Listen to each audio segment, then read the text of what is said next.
Le 9 août 2025, Abidjan s'est réveillé au rythme des pas de milliers de citoyens.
Une marée humaine, déterminée, pacifique, mais résolue à dire non à un 4e mandat présidentiel. Ce jour-là, l'opposition, les mouvements citoyens et de simples Ivoiriens ont parlé d'une seule voix. Mais au-delà des images fortes, cette mobilisation soulève une question brûlante. Jusqu'où le peuple est-il prêt à aller pour défendre sa constitution? Pour comprendre cette marche, il faut remonter quelques années en arrière. En 2020, l'élection présidentielle avait déjà provoqué une vive polémique. Le président Alassane Ouattara, élu en 2010, avait décidé de briguer un 3e mandat, invoquant un changement de constitution qui, selon lui, remettait les compteurs à zéro. L'opposition, elle, parlait de coup de force. Résultat, boycott de certains partis, violence post-électorale et une fracture politique qui n'a jamais vraiment été refermée. 5 ans plus tard, l'histoire semble vouloir se répéter. Des signaux venus du pouvoir laissent entendre qu'un 4e mandat serait possible. Et pour beaucoup, c'est la goutte de trop. Dès les premières heures de la matinée, les bus affrétés par les différents partis sillonnaient les quartiers populaires. Koumassi, Abobo, Yopougon, Trècheville, chaque point de ralliement vibrait déjà d'énergie. Nous décidons nous aussi de prendre un bus, histoire de vivre l'événement au plus près. À l'intérieur, des drapeaux du PDCI, des foulards aux couleurs du Papassi, des pancartes avec des slogans simples mais puissants, non aux 4 mandats, respect de la Constitution, élection inclusive. Mais au-delà des couleurs partisanes, un détail saute aux yeux. De simples citoyens, non affiliés à aucun parti, sont là. Certains sont venus en famille. Une vieille dame, drapeau à la main, nous lance « Je ne veux pas que mes petits-enfants vivent encore la violence des élections ». C'est là un point clé. Ce n'est pas seulement une mobilisation de partis politiques. C'est aussi une marche citoyenne, portée par un ras-le-bol général.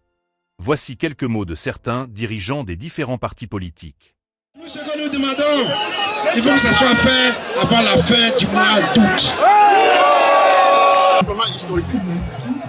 De voir vraiment ce peuple de Côte d'Ivoire dans toute sa diversité, réunis dans une marche pacifique.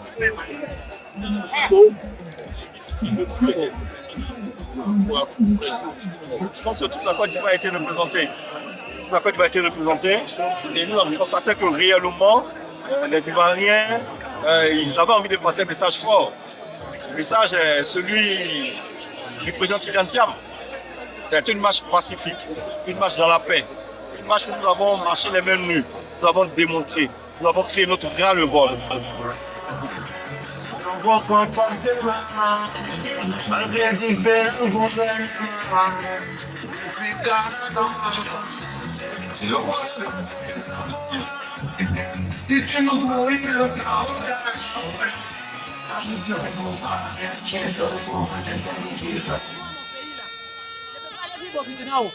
Je ne suis pas chinoise, mes enfants et moi là, on est ivoiriens. J'ai vieilli dedans, je vais mourir. Nous là, que les gens nous libèrent. Que le bon Dieu fait cette fois-ci là. On ne peut pas manger, on ne trouve pas à manger. Quelqu'un qui ne travaille pas. Avant l'enquête, c'était pour manger. Mais aujourd'hui, on ne peut pas l'amener dans le marché. On aurait pu dire un sentiment de tristesse, mais c'est plutôt un sentiment de joie parce que nous sommes en train de faire l'éveil de la Côte d'Ivoire. Nous avons suffisamment dormi. Aujourd'hui, nous nous réveillons.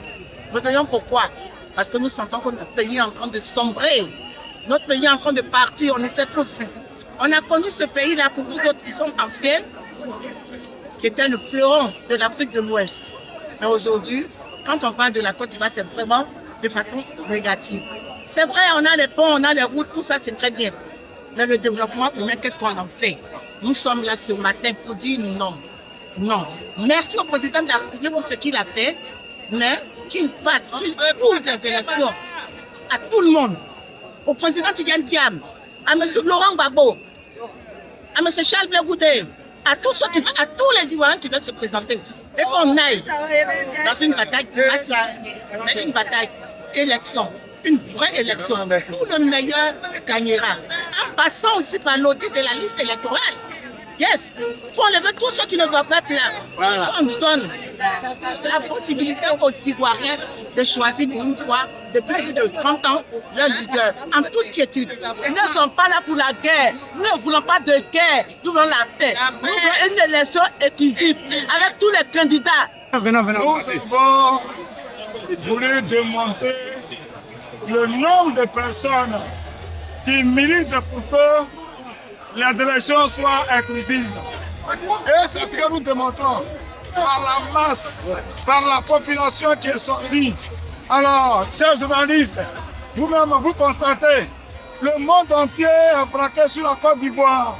Et nous voulons dire que ces milliers, des centaines de personnes sorties demandent seulement une seule chose, des élections inclusives. Que le président Thiam, que le président Ouattara, que le président Gbagbo, que le président Sérodium, que tous soient sur la liste électorale. Et nous allons aller aux élections et le vainqueur gagnera. Merci, merci infiniment pour la grande mobilisation historique qui montre que le peuple de Côte d'Ivoire est debout. Le peuple de Côte d'Ivoire est debout. Merci, merci, merci, merci. Applaudissez le président Babara.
Pas seulement l'affaire des partis politiques.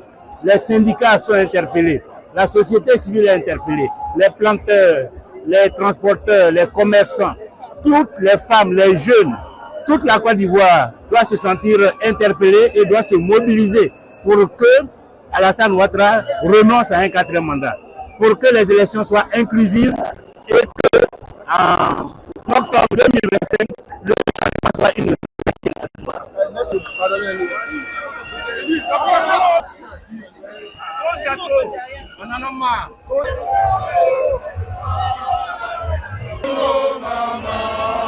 On veut pas 4e mandat.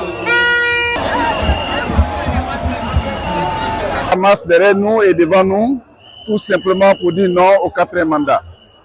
Nous voulons des élections justes et transparentes et que personne ne soit exclu de la liste électorale et de cette course électorale présidentielle.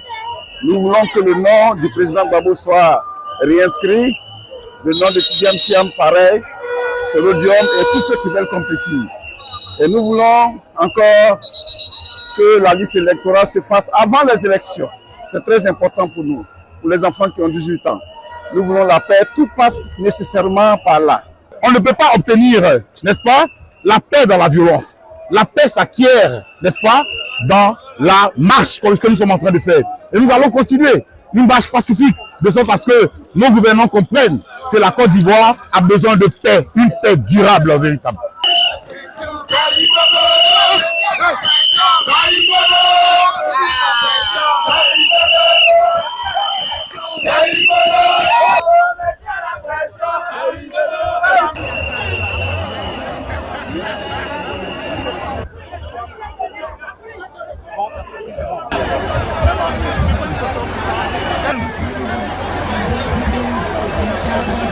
rentrer tranquillement.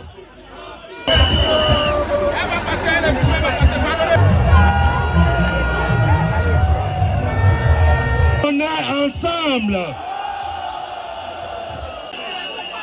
Que les principaux leaders que j'ai cités, qui soient inscrits sur la liste électorale. Nous ne voulons pas d'un quatrième mandat anticonstitutionnel. Nous ne voulons pas d'un quatrième mandat anticonstitutionnel. Nous voulons que la CEI partisane soit réformée. Nous disons que la mauvaise liste électorale soit auditée. Nous demandons au pouvoir d'ouvrir un dialogue politique sincère. C'est à ce prix-là qu'on peut aller à des élections paisibles, inclusives, fraternelles. Maintenant, la balle est dans le camp. Que Dieu vous bénisse. Le cortège s'ébranle enfin. Les rues d'Abidjan se transforment en une rivière humaine. Les feux tricolores, ce jour-là, ne comptent plus. Les chants, les slogans, les klaxons recouvrent le brouhaha habituel de la ville. Les organisateurs parlent de dizaines de milliers de personnes. Certains médias indépendants avancent le chiffre de 100 000. Le gouvernement, lui, minimise. Mais au-delà des chiffres, c'est l'image qui frappe. Une foule pacifique, disciplinée, sans débordement. Les forces de l'ordre observent à distance, visiblement sur consigne d'éviter toute confrontation directe. C'est une victoire symbolique pour l'opposition. Montrer qu'on peut occuper la rue massivement, sans violence, c'est une manière d'ôter au pouvoir l'argument du désordre pour justifier la répression. On avance.